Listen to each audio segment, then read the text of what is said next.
Qırmızı xalça, fəxri qaravulun təntənəli keçidi, hərbi orkestrin müşayiəti, əllərində Çin və Amerika Birləşmiş Ştatlar bayrağı tutan uşaqlardan ibarət qrup və arxa fonda isə Çin Kommunist Partiya üzvlərinin qarşılanmasında istifadə edilən musiqi marşının sədaları.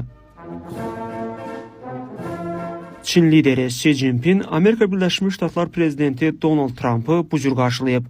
Xi Jinping Birləşmiş Ştatlar prezidentini paytaxt Pekində Böyük Xalq Zalı adlandırılan dövlət binası önündə salamlayıb. Trump və Xi Jinpingin birgə addımlamasını isə top atəşləri müşayiət edib.